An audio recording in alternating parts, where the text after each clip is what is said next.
The gravel whispered under her tires as the old pickup rolled to a stop outside the diner. For a moment, Sarah Mitchell just sat there, hands resting on the steering wheel, eyes half closed. 8 months of deployment had carved exhaustion into her bones. The kind that coffee couldn't fix, the kind that came from too many missions, too many goodbyes, and too little sleep. The neon sign above Danny's diner flickered weakly, one tube buzzing louder than the rest, like it was fighting to stay alive. It cast uneven patches of red and white light across the empty parking lot. The world felt half asleep, but Sarah wasn't. She never really slept anymore. Her duffel bag sat on the back seat, her uniform folded inside with military precision. She hadn't worn it since she left the base that morning. Tonight, she wanted to be just another traveler on a lonely stretch of highway. Jeans, black t-shirt, hair pulled back in a no-nonsense ponytail. No insignia, no rank, no weight of command. Just her. She stepped out, the night air cold and sharp enough to sting her lungs. Somewhere out there, an owl called from the trees. Everything felt quiet, too quiet. When she pushed through the diner's glass door, a bell chimed cheerful out of place. Inside, the smell of burnt coffee and fryer oil clung to the air like old memories. Chrome trim had dulled with age. The checkered floor was chipped and uneven. A jukebox in the corner sat unplugged, its glass cracked but still proud, like it was waiting for better days. There were only two other people inside. An elderly man at the counter nursing a half-empty mug, and a tired waitress refilling salt shakers with the practiced rhythm of someone who'd been doing it for decades.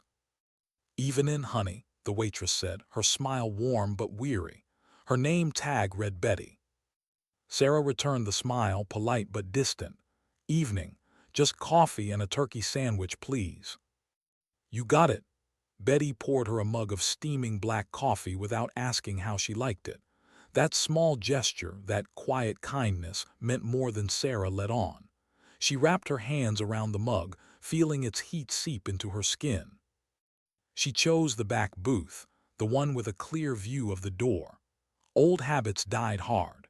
Soldiers liked walls behind them, not because they expected trouble, but because they'd seen enough of it to never take peace for granted.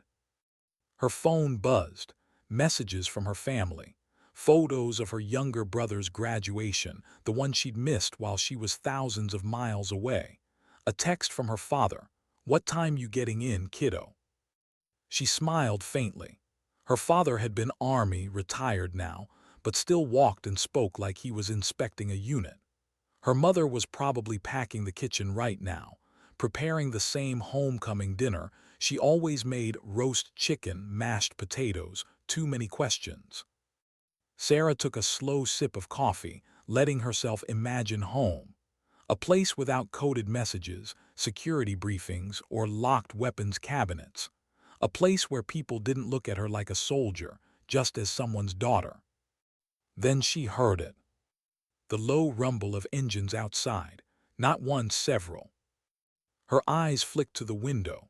5 motorcycles rolled into the parking lot, headlights slicing through the dark. The sound shattered the diner's fragile calm. The elderly man at the counter froze, his hand trembling slightly as he set down his mug.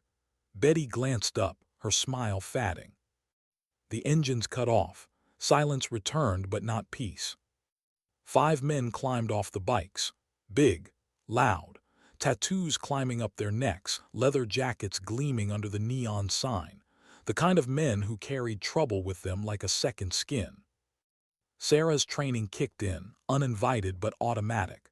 She didn't stare, she observed. One leader, the rest following his rhythm. Their body language screamed ownership, dominance, the kind of swagger born from never being challenged. She'd seen that same look overseas, in places where power was measured in fear. They entered like they owned the place. The bell above the door shrieked at their arrival. "Hey, old man," the leader barked, slamming his hand on the counter. "We need this spot. Move." The elderly man jumped, fumbling with his newspaper. His hands shook as he grabbed some bills, dropped them on the counter, and hurried toward the exit. No one stopped him. Sarah's jaw tightened. Her pulse didn't rise, it slowed. She watched, listened. 5 men, one leader drunk but coordinated, a pattern, they'd done this before. "Even in, fellas," Betty said carefully, her voice trembling at the edges. "Kitchen's closing soon, but I can." "Relax, sweetheart," the leader cut her off, smirking. "We'll make it quick." They laughed, the kind of laughter that wasn't joy, it was warning. The moment their eyes found Sarah, she felt it. That instant shift. The way the energy in the room bent toward her like gravity. "Look what we got here," one of them muttered. "Travelin' alone, too."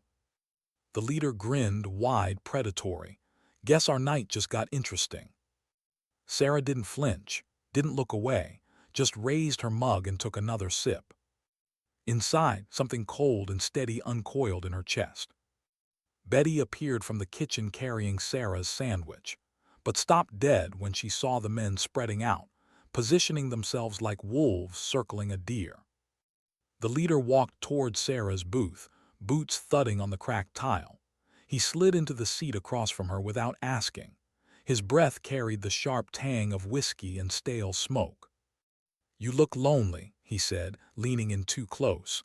"How about you come party with us? We know how to show a girl a real good time." Sarah met his eyes, calm, unwavering. "No, thank you." He laughed low and ugly. That wasn't a request.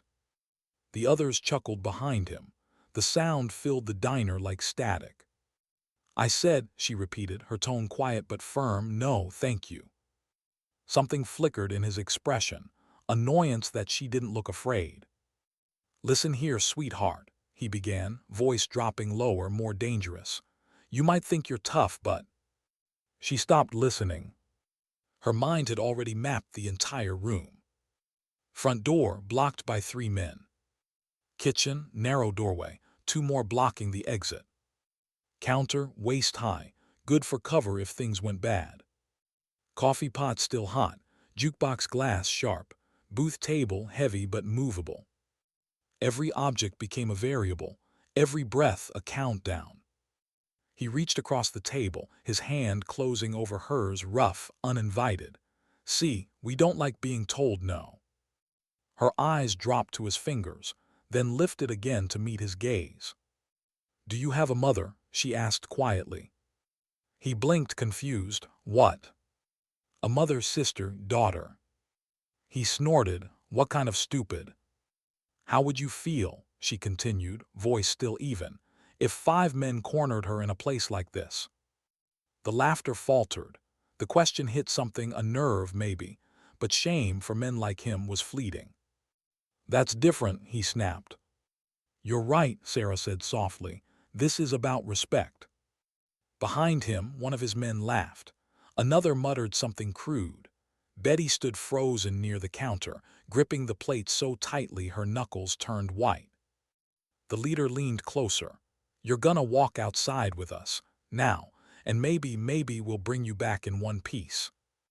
For the first time, Sarah exhaled, slow, deliberate. That was all she needed to hear. "You're right about one thing," she said. "This is about respect." Then she stood. Her movement was fluid, unhurried, like a tide shifting direction. To the untrained eye, it looked like surrender. To anyone who'd ever served, it was something else entirely. Her weight centered, her stance tightened, hands relaxed but ready. "I respect that you've shown me who you are," she said evenly. "And I respect that you've made your choice." The leader frowned. "What the hell are you?" "In about 15 seconds, she said quietly, "you're going to learn something about making assumptions." He opened his mouth, but the words never came. Sarah's right hand moved faster than his brain could process. The heel of her palm met his nose with perfect precision, upward, controlled, devastating. A wet crunch, his head snapped back. Before he could even cry out, her left elbow came up, connecting beneath his jaw. His body went limp, collapsing into the booth like a broken marionette. The others froze. The shock lasted less than a heartbeat. She vaulted over the table, smooth, silent, efficient. Her boots met the chest of the nearest man with a hollow thud, launching him backward into the counter. Cups shattered. Coffee sprayed like rain. Another lunged at her from the side, clumsy, drunk, angry. She sidestepped, grabbed his arm, and redirected his weight. His momentum carried him face first into the jukebox. The sound of breaking glass mingled with his groan. In the chaos, a blade flashed. One of them had drawn a knife. Sarah's gaze locked on the weapon. The world narrowed. He charged. She grabbed the nearest thing within reach, the coffee pot, and hurled it. Boiling liquid splashed across his face. He screamed, dropping the knife as pain overtook fury. She didn't wait. A knee to his stomach, 2 hammer blows to the back of his neck. Down. 4 men on the floor, 1 left standing. He froze, eyes wide. "Sit down," she said. Her voice didn't rise, it didn't need to. He hesitated, then obeyed. Somewhere behind the counter, Betty trembled, holding the phone with shaking hands. The faint sound of dialing broke the silence. Sirens would come, but it was already over. Sarah stood among the wreckage, overturned stools, shattered glass, spilled coffee, breathing evenly, eyes sharp, pulse steady. The leader groaned from the floor, clutching his face, blood pooling beneath him. He looked up at her, dazed, confused. What happened?" he mumbled. "You made a mistake," she said quietly. "You assumed that because I'm a woman I must be weak." She paused, her tone softening, almost sad. "But weakness isn't what you see when you look at me. It's what made you think this would end any other way." Betty's voice trembled as she spoke into the phone. "Yes, officer, please hurry. There's been an incident." Sarah didn't move, didn't gloat, didn't celebrate. She simply returned to her booth, lifted her mug from the wreckage, and took a sip. The coffee was cold now, bitter, but it grounded her. Through the window, blue and red lights began to strobe against the glass. And for the first time in months, Sarah felt something she hadn't allowed herself to feel on deployment, something softer than adrenaline, heavier than relief. She felt the quiet ache of being human again. The sirens grew louder until they filled the night, bouncing off the metal walls of the diner. Red and blue lights spilled through the windows, painting the cracked tiles and chrome surfaces in restless color.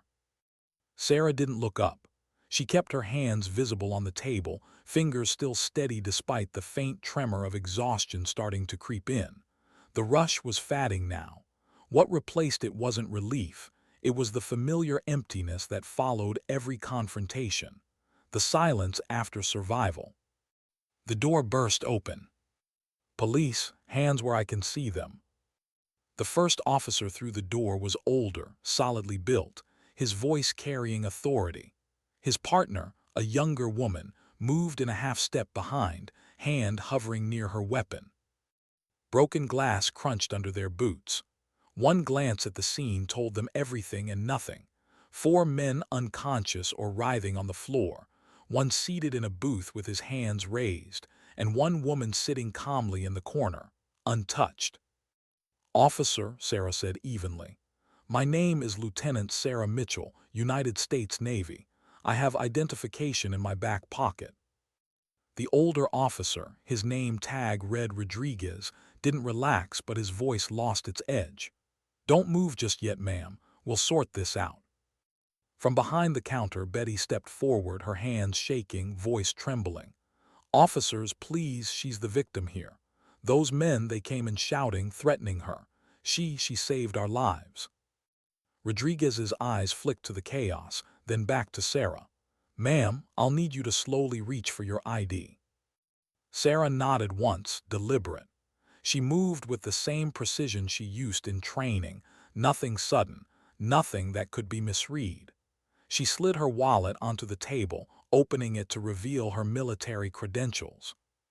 The young officer, badge reading chin, took them carefully, her brows furrowed as she read.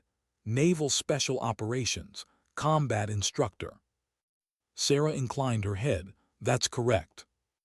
Rodriguez let out a slow breath, his tone softening. "That explains a lot." One of the groaning men on the floor spat blood and muttered a curse. Chen moved toward him, kicking the knife away that still glinted near his hand. "This yours?" she asked sharply. He said nothing.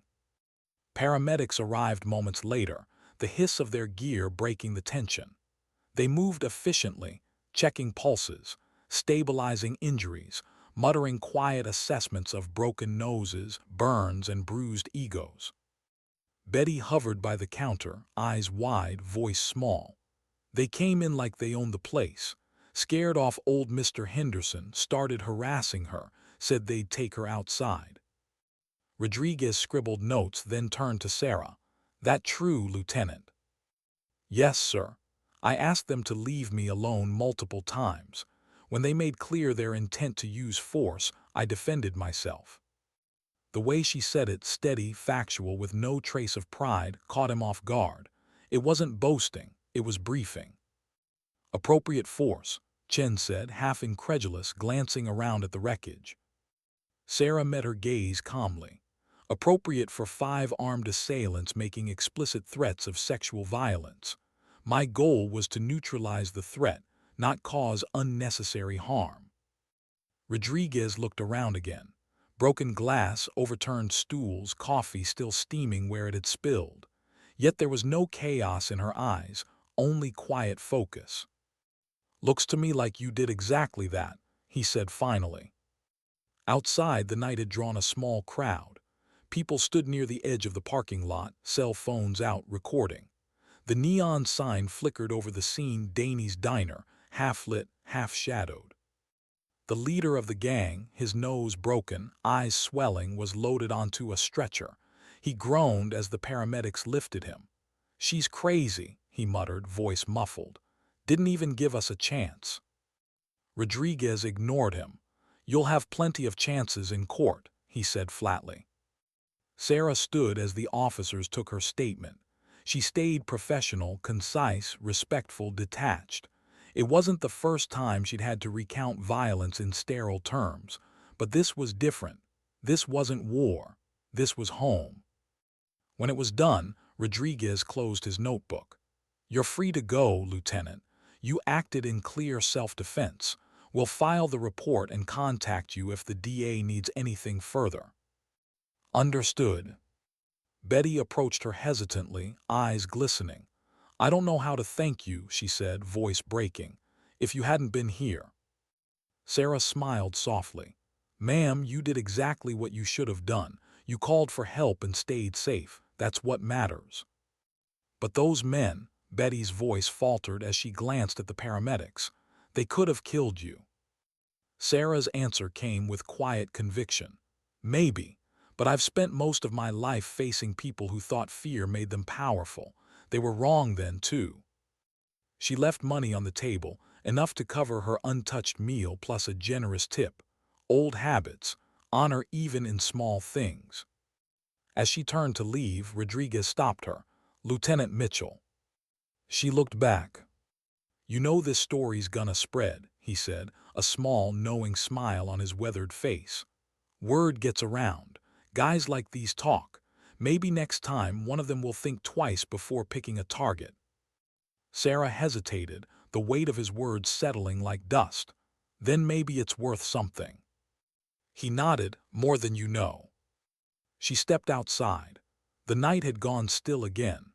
The flashing lights had dimmed as the ambulances pulled away, and for a brief moment the diner looked almost peaceful. Her reflection stared back at her in the truck window, eyes steady, jaw tight, a faint streak of blood near her wrist where one of them had grazed her. She wiped it away absently. When she slid into the driver's seat, the hum of the engine filled the silence. The road stretched ahead, dark and endless, but she didn't drive yet. Her hands rested on the steering wheel, still remembering the fight, the sharp control, the rhythm, the precision. And underneath it all, the small voice she rarely let surface. It could have gone wrong. She'd been trained for situations like this, but training couldn't erase chance. What if Betty had gotten hurt? What if one of the men had been armed with more than a knife? What if? She stopped the thought midstream. The military had taught her that what if was the fastest way to drown in guilt. She stared out at the diner instead. Through the glass, she could see Betty sweeping broken pieces from the floor. The old man would return tomorrow, probably sitting at the counter again, pretending nothing had changed. But everything had. 15 seconds. That's all it had taken to change lives. She put the truck in gear and drove off into the empty highway, the neon lights fading in her rearview mirror until they were just a ghostly shimmer in the dark. By the time she reached the edge of town, the adrenaline had drained completely, leaving a deep, bone-heavy fatigue. She pulled into a rest stop, shut off the engine, and leaned back against the seat. The night was quiet again, too quiet. She closed her eyes and saw flashes, not of combat but of faces. The old man, Betty, the leader's smirk, the knife glinting under the lights. A thought came unbidden, soft but relentless. If I hadn't been trained, what would have happened? She opened her eyes, staring at the distant horizon. Somewhere beyond it, her parents waited, her mother probably packing, her father checking his watch, her brother scrolling through news updates. She wondered how she'd even begin to explain tonight. "Hi, Mom, I stopped for coffee and ended up taking down a gang." No, she'd keep it simple. She'd tell them she was safe. That would be enough. The next morning, the story broke. Local news first. 5 men arrested after attempted assault at Danny's diner. Then regional networks picked it up. By noon, national outlets were calling it the 15-second takedown. Sarah's phone buzzed nonstop. Unknown numbers, journalists, reporters. She ignored them all. She wasn't interested in fame. But fame, it seemed, was interested in her. By the time she reached home, her parents had already seen the footage. Grainy security clips from the diner showing motorcycles arriving and ambulances leaving.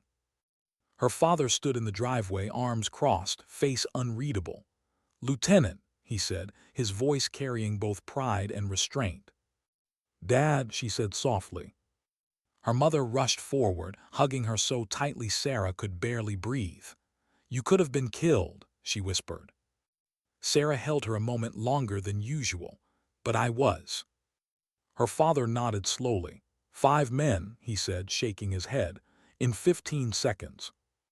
Sarah gave a faint, weary smile. "I had coffee first." That night the house filled with quiet conversation, warm food, and the faint hum of television anchors repeating her name. She didn't watch. She didn't want to. While her parents talked in the kitchen, Sarah stepped outside onto the porch.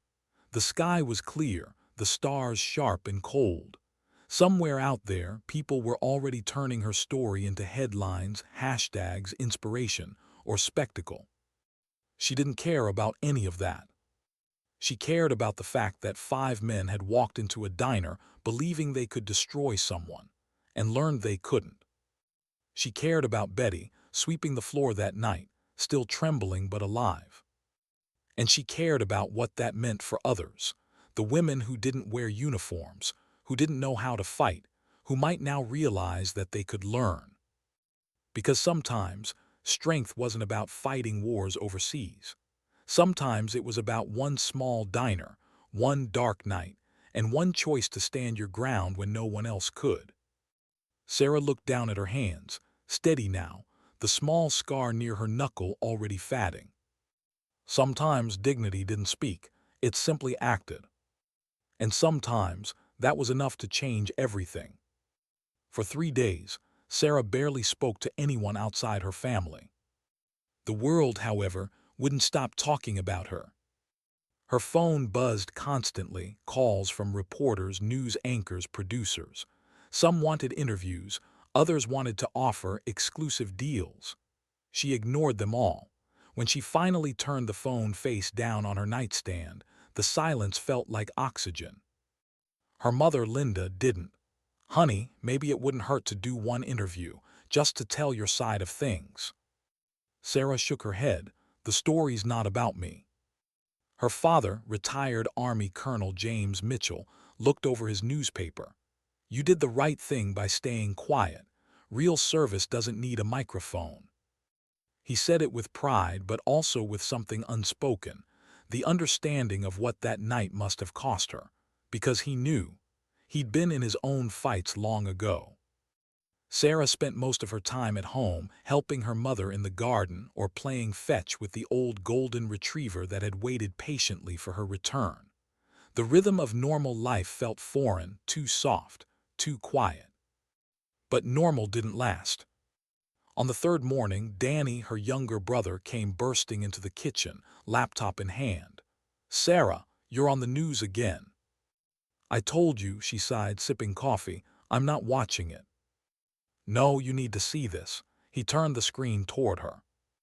The video playing wasn't from a TV station. It was grainy cell phone footage shot from across the diner parking lot. You couldn't see everything, just the flashing lights, the paramedics, the aftermath. But the caption underneath read, "Navy officer stops assault in 15 seconds, the diner hero." Below the clip, thousands of comments scrolled by in real time. Some were amazed, others grateful. One caught her eye. "I was attacked last year and froze. Watching her makes me want to take my power back." Another, "Sending this to my daughter before college.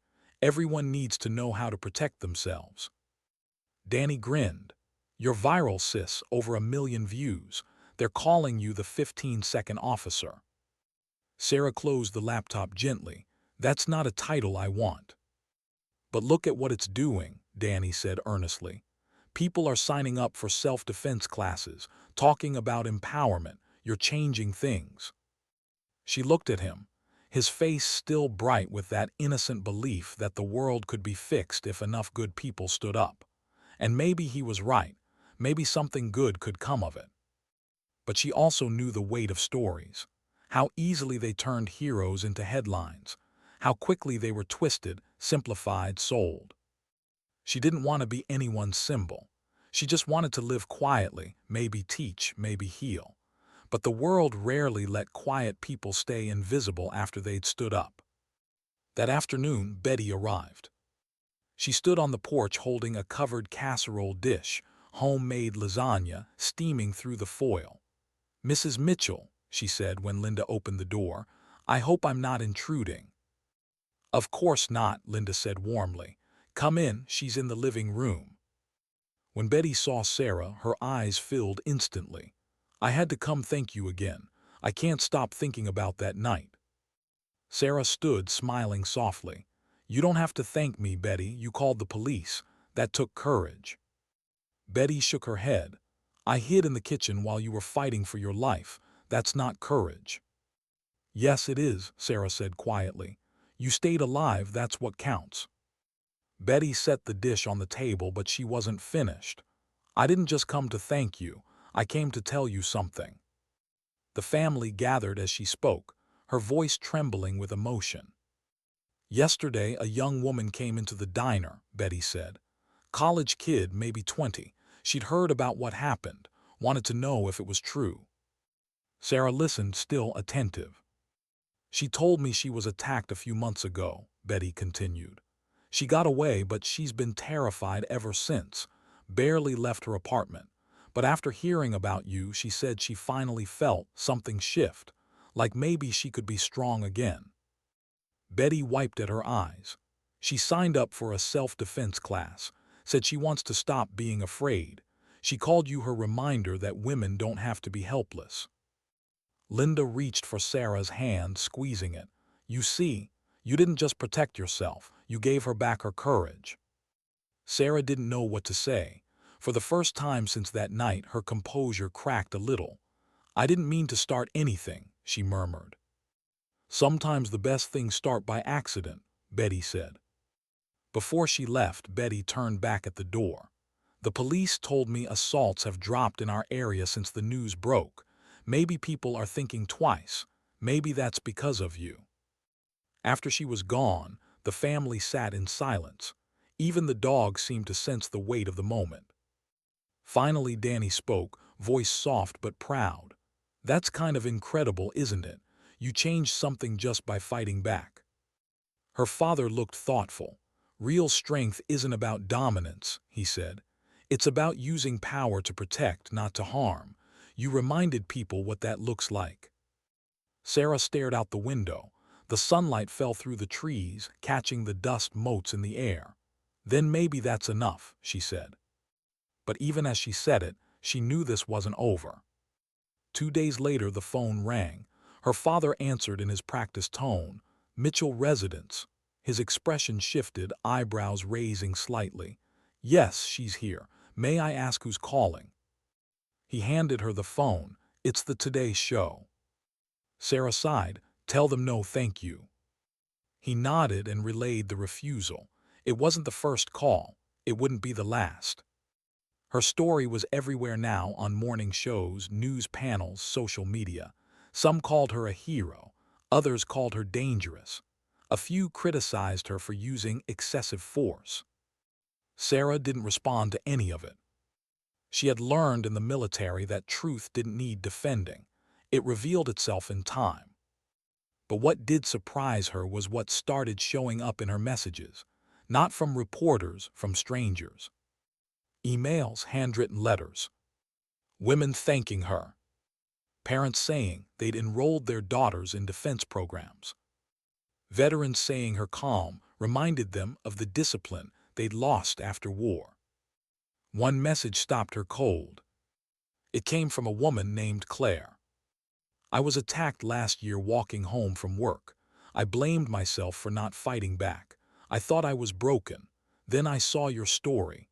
You didn't just fight those men, you fought every fear I've had since that night. I'm learning to fight now too. Thank you. Sarah read it 3 times. Then she printed it out and pinned it to the small corkboard in her childhood room. That night her father found her sitting there in the dark, the letter still in her hand. Can't sleep, he asked. She smiled faintly. Guess not. He sat beside her, his movements slow, deliberate, the way soldiers carry themselves even after retirement. You know, when I was in the service, I used to think battlefields were the only places where courage mattered. I was wrong. Sometimes it's just a diner, or a parking lot, or a moment that lasts 15 seconds. Sarah looked down at the letter. I don't feel brave. I just did what I was trained to do. That's what bravery usually sounds like, he said. The next morning, she got a text from her commanding officer. Heard about the incident. You represented the Navy with honor. Take your leave and rest. We'll debrief when you return. Another text followed from her unit. Whole base knows about Danny's Diner. Drinks on us when you're back. Legend status. She smiled, the kind of smile that comes from pride mixed with disbelief. That evening, as the sun went down, the family sat together on the porch. Her mother brought tea, her father smoked a cigar he wasn't supposed to, and Danny scrolled through his phone again. Sarah, check this out, he said. Look at the comments on this new video. He turned the screen toward her. It was the same diner footage, but now it had millions of views. Underneath, the comments weren't about violence or headlines. They were about change. I've been scared to walk alone for years. Not anymore. My daughter starts college next semester. She's signing up for Krav Maga. Finally, a story where a woman fights back and wins. She scrolled through them slowly, feeling a tightness in her throat. It wasn't ego. It was something else. Hope. Maybe the world wasn't so broken after all. Maybe sometimes a single act of defiance could ripple further than anyone imagined. Her father raised his mug in her direction. To quiet courage, he said softly. Danny grinned. To 15 seconds. Sarah looked out toward the horizon, where the last light of day melted into blue. Somewhere far away, there were other diners, other women, other nights that might have ended differently.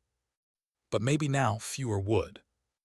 And somewhere in her heart, for the first time in years, she let herself believe that what she'd done wasn't just survival. It was a beginning.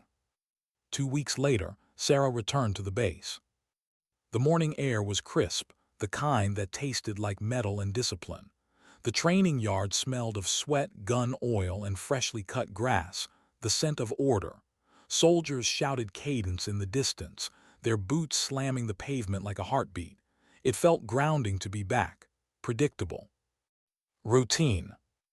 That was the thing about the military. No matter how chaotic the world became, inside the wire, things made sense.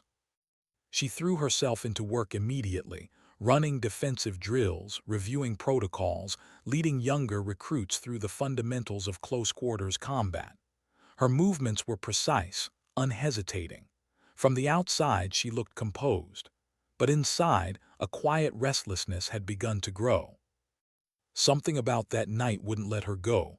Not the fear, not even the adrenaline, but the pattern. 5 men moving together, coordinated, confident. Not random drifters, not impulsive. They acted like a practiced unit, one that had done this before. She told herself to let it go, but soldiers weren't built to ignore patterns.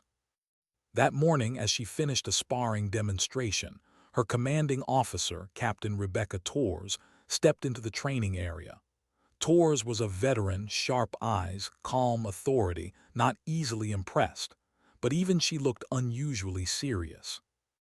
"Lieutenant Mitchell," she called out, "when you finish here, report to my office." "Yes, ma'am." Sarah finished her round, dismissed her trainees, and grabbed a towel. Her pulse was steady, but curiosity itched under her skin. When she entered Torres' office, she immediately noticed they weren't alone. A woman in a tailored dark suit sat across from the captain's desk, mid-40s, confident posture, the kind of stillness that came from years of reading people. Her badge lay open on the desk beside her. "Lieutenant Mitchell," Torres said, standing. "This is Agent Jennifer Walsh, FBI." Sarah saluted. "Ma'am." Agent Walsh rose and extended a hand. "It's good to finally meet you, Lieutenant. I've been following the events at Danny's Diner with great interest." Sarah hesitated before shaking it. "I wasn't aware it fell under federal jurisdiction." Walsh smiled slightly. "Until recently, neither were we." She motioned to the chair opposite her. "Please sit." Sarah did. Torres closed the office door, her expression unreadable. Walsh opened a folder and began laying out photographs. Mugshots, familiar faces. The 5 men from the diner, but there were more, dozens more, different states, same look. "Predators." "Over the past 18 months, Walsh began, we've been investigating a loose network of individuals operating across 7 states. They target women traveling alone, truck stops, diners, motels along major highways. Always small towns, always late at night." She slid another photograph forward. "Your attackers were part of that network." Sarah's throat tightened. "You're saying this wasn't random?" "Not even close," Torres said quietly. "When the local police processed their phones and vehicles, they found evidence connecting them to a larger group, contact lists, shared chat threads, GPS tags, photos, even maps marking safe zones." "Safe zones?" Walsh nodded grimly. Places they believed were isolated enough to commit their crimes without interference. Sarah stared at the photos. Cold anger stirred beneath her calm exterior. "How many victims?" Walsh's voice lowered. "Confirmed 23, estimated, dozens more." For a long moment, no one spoke. The hum of the air conditioner filled the silence. Finally, Sarah said, "So that night, stopping them wasn't just self-defense." "It was the start of something much bigger," Walsh said. "When we seized their phones, we traced messages to other members of the network. 2 weeks later, we conducted coordinated raids across 6 states, 17 more arrests. Several suspects confessed, trying to trade information for lighter sentences." She paused, studying Sarah's face. "Your 15 seconds at that diner may have broken one of the largest predatory rings we've ever seen." Sarah leaned back in her chair, the weight of it all sinking in. She thought she was fighting 5 men. The truth was, she'd been fighting an invisible army. "What happens now?" she asked quietly. Walsh folded her hands. "Now we go after the rest. Some of these men had links to trafficking operations, others to organized assault networks. Your case gave us the leverage we needed. Torres added, and it's brought positive attention to the Navy. You represented our training and discipline with distinction. Sarah looked down at the photos again, faces she didn't recognize but somehow felt she'd seen before. The same arrogance, the same sense of invincibility. How do people like this operate for so long without being stopped? Walsh sighed. They choose victims who can't or won't speak out. Drifters, waitresses, travelers. They move often, leave few witnesses, and intimidate anyone who survives. Sarah's hands tightened on her knees. Until now. Walsh nodded. Until you. Torres leaned forward, her tone shifting. Agent Walsh has a proposal. Sarah looked between them. What kind of proposal? The FBI's Violent Crimes Division, Walsh said. We're forming a task force focused on organized predation networks, tracking, dismantling, and prosecuting them. We need people who understand tactical psychology, quick threat assessment, and close quarters response. People who can train others. Your skill set makes you uniquely qualified. Sarah blinked, caught off guard. You're offering me a job. A joint assignment, Torres clarified. You'd remain active Navy, seconded to the Bureau as a special liaison. You'd train law enforcement, consult on investigations, and Walsh finished. Help us prevent what happened to you from happening to anyone else. Sarah sat back, the magnitude of it washing over her. She hadn't planned any of this. That night had just been survival, but survival had turned into consequence and now into responsibility. I appreciate the offer, she said slowly, but I need time to think. Of course, Walsh said. Just know that what you did has already changed lives. Women across the country are enrolling in self-defense programs because of your story.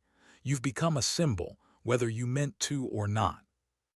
That word symbol hung in the air. After Walsh left, Torres remained by the window, arms crossed. You've done good work, Sarah, but I can see it changed you. Sarah exhaled. It's strange. I spent years training to face enemies overseas. I never expected the real battlefield to be a diner off Highway 40. Torres smiled faintly. Sometimes evil doesn't wear uniforms. Sometimes it wears leather jackets and walks through a glass door like it owns the world. Sarah gave a dry laugh. And sometimes it meets the wrong woman on the wrong night. Torres turned, her expression softening. You know, Lieutenant, I've trained hundreds of soldiers, but what you did, it's more than tactics. You showed restraint, clarity, compassion. That's rare. You didn't fight for vengeance. You fought for what was right. Sarah met her gaze. That's what we're supposed to do. Exactly. Later that evening, back in her quarters, Sarah sat alone, staring at the letter Agent Walsh had left behind. The official offer. Outside, the base was quiet. The wind carried faint echoes of shouting recruits and the rhythmic thud of boots on pavement. She traced her finger along the paper, stopping at one line near the bottom. You stopped 5 men, but you may have saved hundreds. Her thoughts drifted back to that night. The flickering neon, Betty's trembling hands, the leader's mocking grin before it broke into blood and silence. She thought about the girl Betty had mentioned, the college student who'd found courage again. Maybe this was what purpose looked like. Not medals, not rank, just ripple effects. Her phone buzzed, a message from her father. Proud of you, soldier. You didn't just defend yourself. You defended others who will never know your name. She smiled faintly. Her father always had a way of turning the unsaid into truth. The next morning, Sarah stood on the observation platform overlooking the training field. The sun was barely up, the world painted gold and blue. Below her, a group of recruits practiced grappling drills, unsteady, unsure, learning to move without fear. She watched them for a long time. Torres, words echoed in her head. You represent the idea that skilled, prepared people can make a real difference when evil shows its face. She closed her eyes and made her decision. By the end of the week, the paperwork was signed. Lieutenant Sarah Mitchell, U.S. Navy, was officially assigned to the FBI's Violent Crimes Task Force as a tactical liaison officer. Her new mission was clear: train, protect, and teach others how to survive their own 15 seconds. That night, as she packed her duffel bag, she found herself whispering quietly into the stillness. 15 seconds, that's all it takes to decide who you are. For most people, that choice would never come. For some, it would define everything. Quantico smelled like new beginnings, antiseptic floors, gun oil, and the faint ozone scent of recycled air conditioning. For most people, the FBI Training Academy was a place of pressure and precision. For Sarah Mitchell, it felt strangely like home. She had been there 3 weeks, assigned to the Bureau's Violent Crimes Task Force. Her first days were spent shadowing agents, reviewing case files, learning protocols. But soon enough, she wasn't shadowing anymore, she was teaching. In the training gym, she stood before a class of 30 agents and local officers, her hair tied back, sleeves rolled up, voice calm and steady. Rule 1, she said, holding their attention with quiet authority. Fear is not your enemy, panic is. Her movements were sharp, efficient, but there was nothing theatrical about her. She demonstrated holds, disarms, takedowns, all with the same grounded precision she'd used that night at the diner. You'll never know exactly how you'll react in a fight, she continued. But what you can control is your thinking, how fast you assess, how clearly you move. You win the fight before it starts up here. She tapped her temple lightly. Watching from the back, Agent Jennifer Walsh smiled. There was a rare kind of grace in Sarah's instruction, not just the discipline of a soldier, but the empathy of someone who knew what fear looked like in other people's eyes. After class, as the recruits filed out, Walsh approached. "You've got a gift, Lieutenant," she said. "They're learning more from your silence than your words." Sarah smirked slightly. Silence worked well enough at the diner. Walsh chuckled, but her tone turned thoughtful. "There's something else I wanted to show you." She handed Sarah a thin folder. Inside were letters, dozens of them, handwritten, typed, some messy with emotion. "What's all this?" Sarah asked. "Mail," Walsh said. "We started receiving it a few weeks ago. Survivors, families, women who saw your story. I thought you'd want to read a few." Sarah picked one at random. The handwriting was shaky, the ink blotched from tears. "Lieutenant Mitchell, I was attacked 5 years ago. I thought I'd never feel safe again. Watching your story gave me the courage to sign up for self-defense. For the first time in years, I'm not afraid to walk to my car. Thank you." She swallowed hard and looked at another. "My teenage daughter and I watched your story together. She said, 'Mom, I want to be strong like her.' You've changed how we talk about fear in our home." Walsh watched her quietly. "These letters aren't about what you did. They're about what you started." Sarah closed the folder gently. "I didn't start anything. I just reacted." "Maybe, but sometimes the right reaction at the right time changes more than a moment. It changes people." That night, Sarah sat in her small apartment just outside Quantico, the folder open in front of her. The letters felt heavier than any medal she'd ever received. She thought of Betty's diner, the flickering neon, the chipped floors, the smell of burnt coffee, and she wondered if the old place had survived the media storm. Her phone buzzed, unknown number. She hesitated, then answered, "Mitchell." "Lieutenant Mitchell, this is Emma Rodriguez." The name sounded familiar, but it took her a moment. "I'm the college student who went to Danny's diner after the incident," the young woman said quickly. "Betty told me about you. I wanted to thank you in person if that's okay." Sarah smiled faintly. "You don't need to thank me." "I do," Emma said softly. "I'm in D.C. now, interning with a victim advocacy group. I wouldn't have had the courage to apply if not for you." Sarah felt a lump form in her throat. "You're doing the real work now, Emma." "Maybe, but I just wanted to tell you I'm not afraid anymore." For the rest of the night, Sarah couldn't stop thinking about that voice, calm, hopeful, free. The next day, she and Agent Walsh attended a briefing. On the wall, a digital map glowed red with dozens of pinpoints. "Each mark represents a suspect connected to the predatory network you disrupted," Walsh explained to the assembled agents. "So far, 42 arrests, 22 pending cases, hundreds of potential victims identified." The room fell quiet. Sarah's voice was low but steady. "How many are still out there?" Walsh exhaled. "Too many, but we're closing in." After the meeting, Walsh turned to her. "There's an outreach event tomorrow, Survivors Coalition. They're hosting a panel on empowerment. They asked if you'd speak." Sarah hesitated. "I'm not a speaker." "You don't need to be," Walsh said. "You just need to show up." The next evening, Sarah found herself standing backstage at a community auditorium filled with over 200 people. The hum of quiet conversation drifted through the air: survivors, advocates, families, students. When the host introduced her, the applause was soft but genuine. Sarah walked to the podium, every step measured, her heart steady but full. "I don't consider myself a hero," she began simply. "I'm a soldier. I was trained to respond to danger, but that night at the diner, I wasn't Lieutenant Mitchell. I was just a woman who wanted to eat a sandwich in peace." A ripple of laughter, gentle and real. She continued, voice gaining strength. "I've thought a lot about fear since that night, about how easily it controls us. But fear isn't weakness. It's information. It's your body telling you something's wrong, and you get to decide what to do with that message."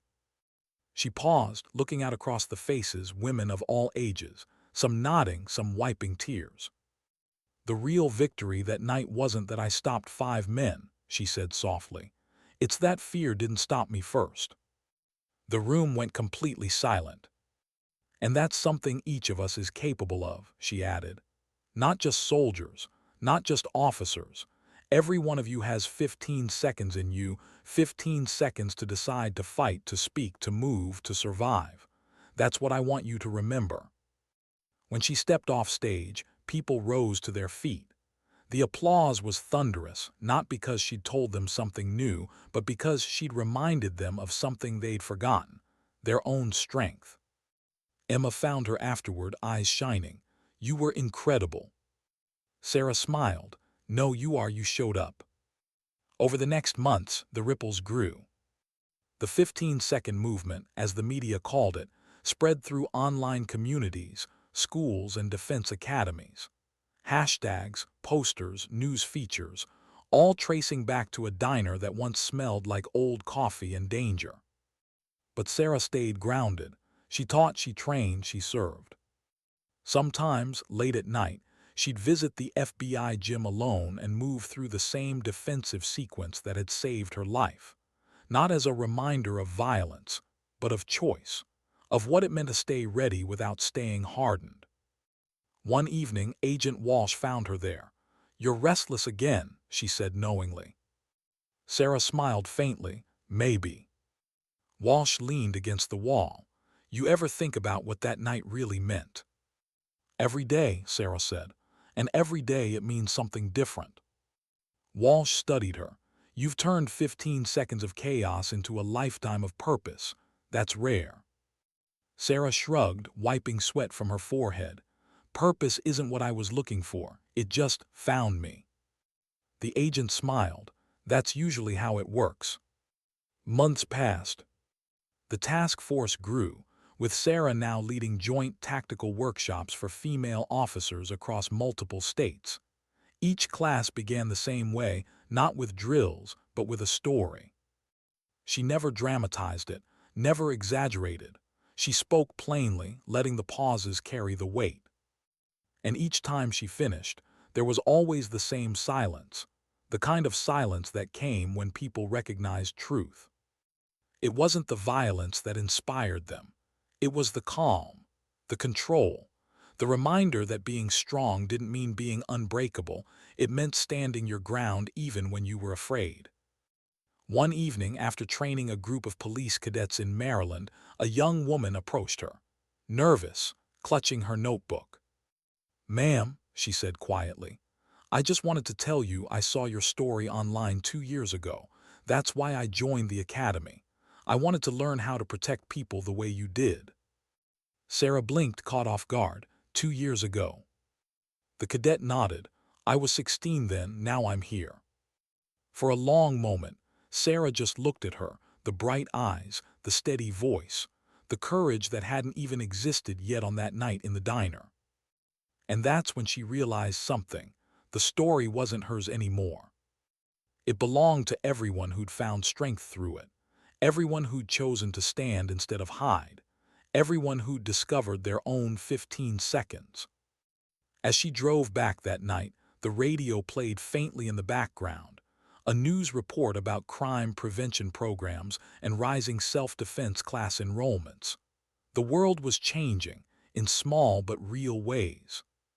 She smiled to herself. Change, she thought, rarely starts with speeches or orders. Sometimes it starts with coffee, fear, and 15 seconds of resolve. When she parked outside her apartment, she took one last look at the folder of letters on her passenger seat, now thicker than ever, and whispered, "You all made it worth it." Then she turned off the engine, stepped into the night air, and felt at peace. Because she knew that courage, once awakened, never really stopped spreading. The call came on a quiet Wednesday morning. Sarah had just finished her usual 5-mile run along the Potomac, the mist still clinging to the water like breath.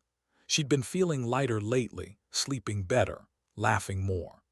The 15-second movement had grown beyond anything she'd imagined, and she finally believed the fight was behind her. Then her secure phone buzzed. "Mitchell," she answered, breath still steady. Agent Walsh's voice came through, low and tight. "We've got a situation, possible link to the original network. I need you on site now."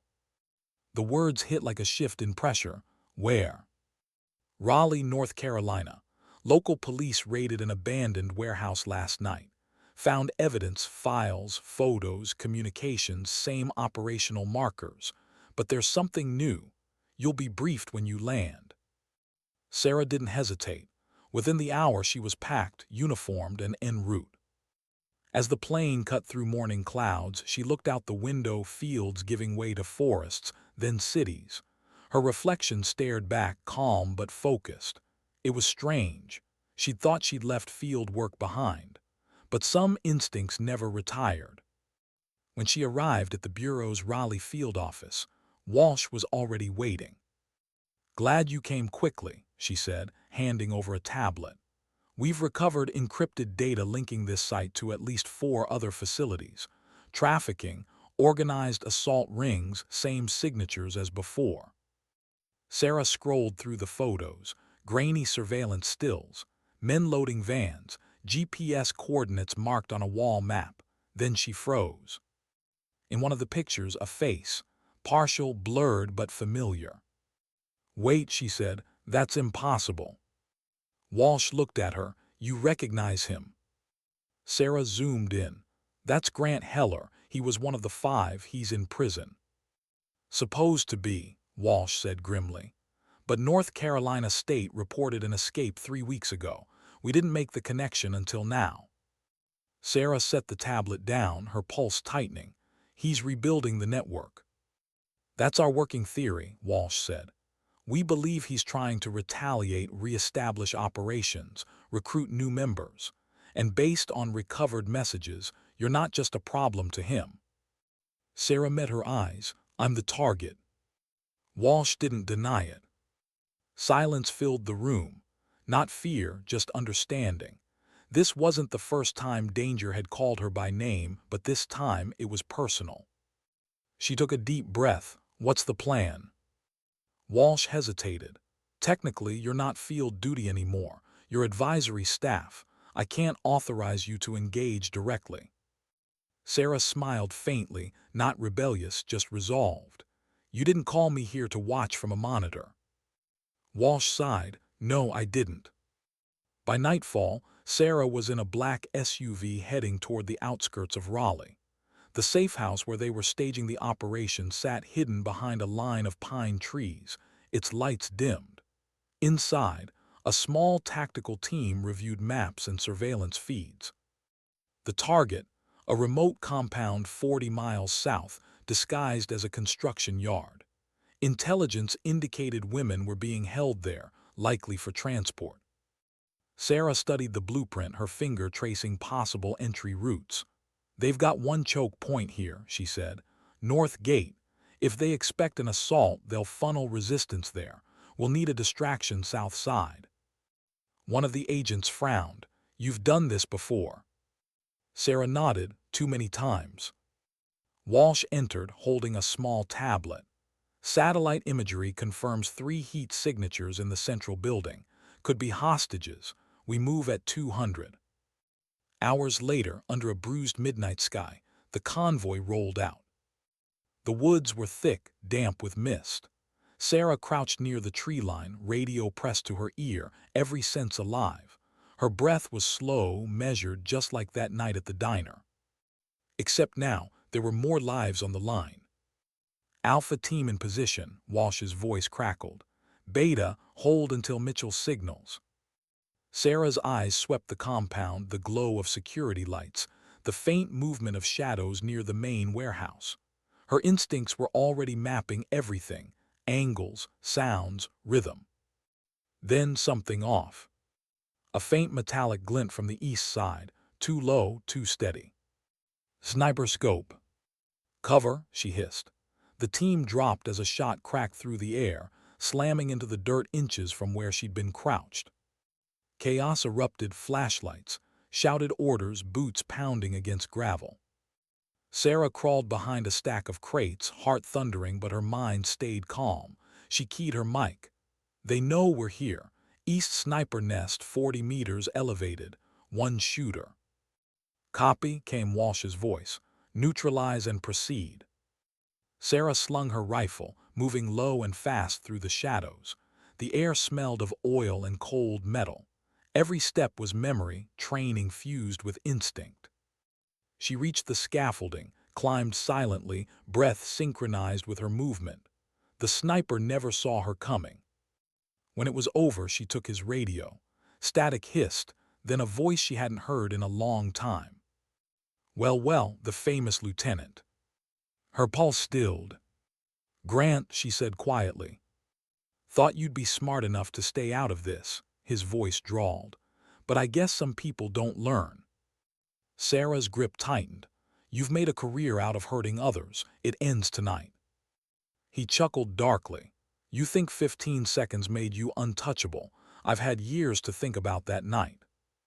"Then you wasted them." Silence. Then the faint sound of a generator shutting down. The compound lights flickered and died. "Lights are out," Walsh's voice said over the comm. "Mitchell, report." "I'm fine," Sarah replied. "But they're prepared for a blackout scenario, moving to intercept." Through the darkness, muzzle flashes lit the air like lightning. Agents engaged, shouting commands. Sarah advanced through the confusion, every motion precise, deliberate. Inside the warehouse, the smell of oil mixed with something far worse: confinement, fear. "Clear," one of the agents called. They breached the final door and found them 6 women, bound but alive. Relief spread through the team like air after drowning, but Sarah's instincts screamed, "Too easy." She scanned the shadows and then saw it, a tripwire. "Wait." The explosion was small but brutal, a flashbang rigged with shrapnel. The world went white. When her hearing returned, chaos reigned. Smoke, shouting, ringing in her skull. Someone dragged her to cover. Walsh knelt beside her, blood on her sleeve. "You okay?" Sarah blinked, coughed, nodded. "He's here." Walsh's eyes widened. "You're sure?"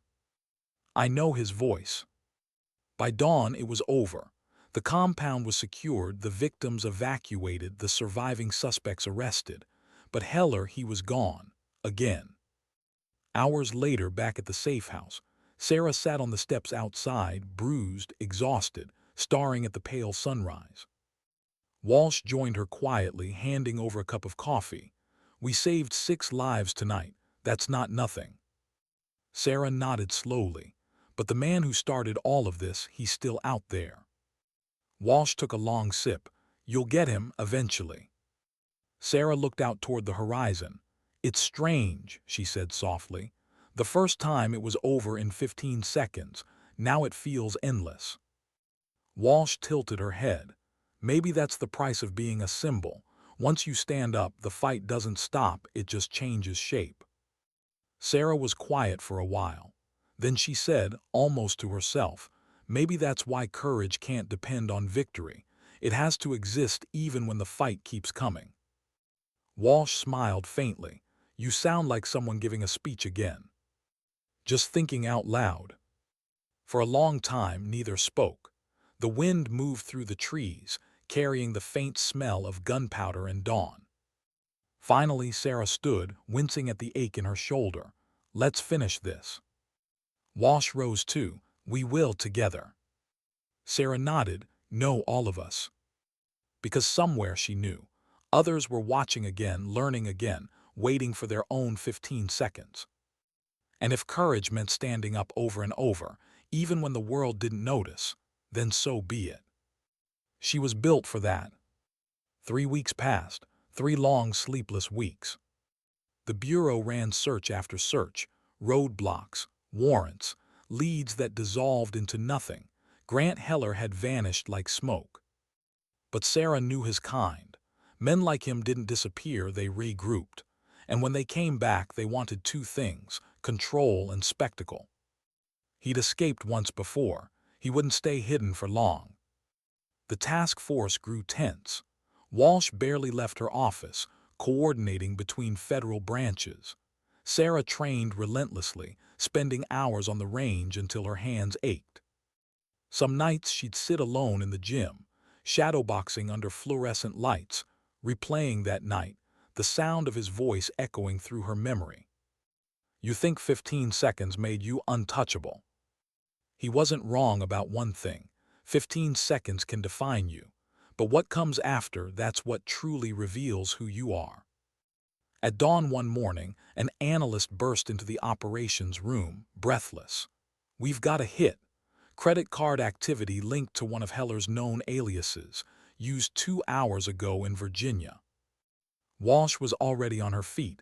Location: small town outside Richmond, motel off Route 33. Sarah's pulse steadied. "Let's move." They rolled out before sunrise, 2 SUVs, 6 agents. Walsh rode up front, Sarah in the back, silent but focused. The road stretched endlessly, cutting through fields and mist. "Mitchell," Walsh said after a while, breaking the silence. "If he's there, and you're the one who sees him first, can you stay objective?" Sarah looked at her, calm but honest. "I don't chase vengeance, ma'am. I finish what others start." Walsh nodded slowly. "Good, because men like him feed off chaos, don't give him what he wants." The town appeared small, sleepy. The kind with a single diner, a gas station, and too many memories. When they reached the motel, local units had already cordoned off the area. An officer approached. "We've got a room registered under the alias," he said. "Checked in last night. Paid cash. Haven't seen him leave." Sarah checked her weapon, her gear, her breath. "Let's end this." The team split, flanking both sides of the building. Walsh's voice came through the comm. "On my mark, 3, 2, 1, breach." The door shattered inward. The room was empty. No suspect, no personal belongings, just a phone left on the table connected to a speaker. Then came the voice. "Well, Lieutenant, I was wondering when you'd catch up." The sound was live, he was close. Sarah froze. The others fanned out, checking every corner. "You really think I'd wait around for the Bureau to kick my door in?" Heller's tone was mocking, almost cheerful. "No, I wanted to see if you'd take the bait. You always do." Sarah's eyes flicked to the phone. The GPS app was open, a red dot blinking on the map, less than 10 miles away. "Trace it," Walsh ordered. The analyst's voice crackled over comms. Signals coming from a warehouse north side of town. Looks industrial, old shipping depot. Sarah's gut clenched. He's drawing us out. Walsh looked at her. You think it's a trap? She nodded. Absolutely. Then why does he want you to come? Sarah stared at the phone, hearing the faint hum of his voice still playing. Because he wants to prove something. He wants to break what he couldn't kill. For a long moment, Walsh studied her. Then she said quietly, "You don't have to go." "Yes," Sarah said, "I do." By the time they reached the depot, the sun was sinking, long shadows slicing across cracked pavement. The building loomed ahead, rusted and silent. The team moved in formation, weapons ready. Sarah took point. Inside, the air smelled of dust and rot. Faint light leaked through broken skylights. The silence pressed heavy, like the moment before a storm. Then a slow clap echoed from the mezzanine above. "Bravo, Lieutenant. You always did have perfect timing." Heller stood on the catwalk, unshaven, gaunt, eyes alive with hatred and twisted amusement. Sarah raised her weapon. "It's over, Grant, you're done." He smirked. "Funny, I thought that's what you said last time." "Don't," she warned. "This ends one way." He stepped forward, unarmed or pretending to be. "You think you're some kind of savior now, the 15-second hero. You didn't stop evil, you fed it. Every time they play your story, they play mine too. You made me famous." Sarah's jaw tightened. "You made yourself a monster." "Same thing," he said, eyes glinting. "People love monsters, they need them." Walsh's voice came quietly through Sarah's earpiece. "We've got shooters covering both exits. Don't let him bait you." But Heller kept talking. "I watched your interviews, the speeches, the movement. You think you can teach people to be brave. You don't teach courage, you break it. I'm living proof." Sarah took a slow breath. "No, you're proof of something else, that people can choose who they become, even after darkness. You just chose wrong." He laughed bitterly. "Still playing the saint. Tell me, Lieutenant, when you put those men down, did it feel good?" She hesitated, only for a second, but he saw it. "There it is," he whispered, voice dropping. "That little flicker, the part of you that liked it. You talk about control, discipline, honor, but we both know the truth. You enjoyed it." Her stomach tightened. "No, I felt nothing, and that's what scared me." For a moment, silence. Then he smiled, slow, chilling. "Then maybe we're not so different after all." Something in her shifted. "No," she said quietly. "We're nothing alike because I stopped."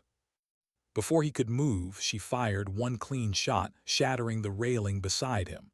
The blast echoed like thunder. He stumbled, caught himself, and froze. "Hands where I can see them," she said, voice sharp, commanding. For the first time, his confidence faltered. He looked down at her, the soldier who'd ended his power once and could again. And for the first time, maybe he saw what he'd never understood, her restraint, her mercy, her strength in choosing not to destroy even when she could. He raised his hands, slowly. Walsh and the other agents stormed in, weapons drawn. Within seconds, Heller was cuffed, searched, subdued. Sarah lowered her weapon. Her hands trembled just slightly, not from fear, but from the surge of everything she'd held in. As they led him past, he stopped beside her. 15 seconds, he muttered. "That's all it took to ruin me." Sarah met his eyes. "No, you ruined yourself long before that." Outside, the night air was cold and sharp. Blue and red lights pulsed across the lot as agents processed the scene. Walsh approached, resting a hand on her shoulder. "You did good, Lieutenant. You ended it clean." Sarah looked out toward the horizon, faint dawn light bleeding into the sky. "No one wins in something like this. We just stop the bleeding." Walsh nodded quietly. "Still, the world's safer tonight because of you." Sarah didn't answer. She just watched the sun rise. It felt different this time. Not relief, not pride, something quieter. Closure, maybe. But as the sky brightened, she realized that closure wasn't the end. It was the beginning of something else, the kind of peace that didn't erase scars but honored them. And in that stillness, she finally understood. The story was never about the diner or the headlines or even the 15 seconds. It was about what came after. The courage to live with what you've done. The strength to forgive yourself for surviving. The resolve to keep teaching others how. She closed her eyes, letting the sun warm her face. Somewhere in cities and towns she'd never visit, women were walking taller. People were standing up, speaking louder, choosing not to be afraid. And if even one of them remembered her story, not for its violence, but for its calm, that would be enough. The investigation closed 3 months later. The final report came through neat, stamped clinical subject, Heller Grant, status in custody. But to Sarah, it wasn't a report. It was a full stop at the end of a chapter that had taken too long to write. The Bureau moved on. The world did too. But stories like hers have a way of echoing soft, invisible, but constant. Sarah stayed at Quantico for a while longer, helping train new recruits and writing tactical response material for field officers. Her days became predictable again: briefings, drills, long evenings reviewing case footage. And yet, something in her had shifted permanently. The night of Heller's arrest had felt less like victory and more like awakening. She had faced not just him, but herself, the version that might have broken, might have chosen anger instead of control. She'd come close. She wasn't ashamed to admit it. The difference was simple. She'd remembered who she was. And that, she realized, was all courage ever really was: remembering who you are, when fear tries to make you forget. It was late spring when she finally visited Danny's diner again. The sign still flickered, the smell of coffee still thick in the air. The place had been remodeled: new paint, new counter, same old spirit. Betty spotted her first and let out a sound somewhere between a laugh and a sob. "Sarah Mitchell, as I live and breathe." Sarah smiled genuinely. "Good to see you, Betty." The woman rushed from behind the counter, hugging her so tightly it almost hurt. "You came back. I didn't think you'd ever come back." "I wasn't sure I could," Sarah admitted. Betty pulled back, wiping her eyes. "It's different now, safer. I made sure of it. Security cameras, emergency alarms, even free self-defense flyers by the register." Sarah looked around. The walls were lined with framed newspaper clippings, letters, and one simple plaque near the entrance. In honor of those 15 seconds that changed everything. Underneath it was a photo, the diner on the night it reopened. The whole staff smiling, Betty in the center holding a small American flag. Sarah felt something ache quietly in her chest. Not sadness, not guilt, just gratitude. "You did this," Betty said softly, following her gaze. "No," Sarah said, "we did." They sat by the window, the same table where it had all begun. Sunlight poured through the glass, catching in the dust motes like tiny galaxies. "Coffee?" Betty asked, already pouring. "Always." They drank in silence for a while. Outside, the world hummed: cars passing, a dog barking, someone laughing. Life. After a moment, Betty reached under the counter and handed Sarah a small envelope. "These came last month. I kept them for you." Sarah opened it. Inside were handwritten notes, not from strangers, but from the 6 women rescued at the warehouse. Each one different, but all said the same thing: "You didn't just save us. You reminded us we matter." Sarah closed the envelope slowly, pressing it to her chest. "Do you ever think about what would have happened if you hadn't been here that night?" Betty asked quietly. Sarah looked out the window. The question lingered, heavy but necessary. "Sometimes," she admitted, "but I try not to stay there too long. Life's not about the moments we lose, it's about what we do with the ones we get back." Betty nodded, smiling softly. "You sound like your father." Sarah chuckled. "He'd like to hear that."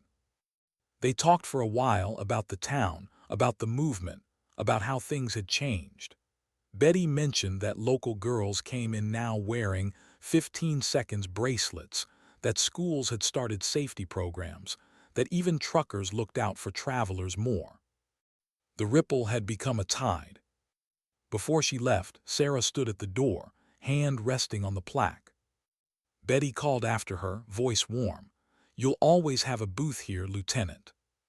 Sarah turned, smiling faintly. Just Sarah now. The following week, she took a short trip to the coast, no mission, no uniform, no schedule. She rented a small cottage overlooking the Atlantic. The air was heavy with salt, and the waves broke against the rocks with slow, steady rhythm. For the first time in years, she let herself stop. In the mornings, she walked barefoot along the sand, the tide washing over her footprints before they could dry. In the evenings, she sat by the fire with a notebook, not an after-action report, not a tactical analysis, just words, reflections, pieces of herself she'd never written down. On the first page, she wrote, "Courage isn't loud, it's the quiet that follows fear." Below it, she added, 15 seconds can save a life, but living after those 15 seconds, that's where the real work begins. She closed the notebook, letting the wind carry the scent of salt and pine. She wasn't sure what would come next. Maybe she'd stay with the Bureau. Maybe she'd start her own program, teach women, teach officers, teach anyone willing to learn how to be steady under chaos. But she knew this much. Her story didn't belong to her anymore. It belonged to everyone who'd ever been afraid and fought anyway. And that was enough. Months later, she received a letter in the mail, thick paper, clean handwriting. The return address read, Emma Rodriguez, Washington, D.C. Inside was a photo. Emma standing with a group of women outside a new community center. The sign above them read, "The Mitchell Foundation for Empowerment." Attached was a note. "We started the foundation in your name. It's small now, but we've already trained over 200 women in self-defense, crisis response, and trauma recovery. You told us everyone has their 15 seconds. We're making sure they know what to do with them." At the bottom, one last line. "Sometimes dignity doesn't speak, it simply acts." Sarah smiled, slow, quiet, proud. She looked out the window. The sun was rising over the water, golden and infinite. She whispered, "You did it, Emma." Then she folded the letter neatly and placed it inside her notebook, between the pages that still smelled faintly of the sea. A year passed. The world kept moving, new stories, new faces, new battles. But every once in a while, her name surfaced again. Not as a headline, as a lesson. At police academies, recruits still heard about the woman who stopped 5 men in 15 seconds, not for the violence, but for the calm. At high schools, teachers shared her story when they taught courage and consequence. At diners across America, lone travelers still glanced at the doors, remembering her, and felt just a little less alone.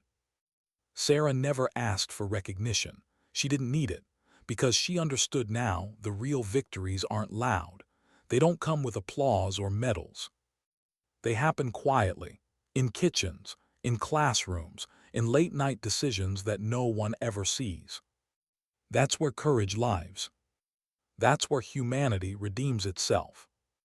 One evening, as the sky bled orange and the waves turned silver, Sarah stood on the cliff outside her cottage, watching the horizon fade. She thought of her father's words, "Real strength isn't about dominance. It's about using power to protect, not to harm." He was right. Power wasn't what she'd carried that night in the diner. It was what she'd learned to lay down ever since. She closed her eyes, the wind brushing against her hair. 15 seconds. That's all it took to change everything. But what she'd built after, that's what made it matter. And somewhere, far beyond the reach of the tide, a truth settled like light breaking through clouds. Courage doesn't roar. It doesn't demand. It simply acts.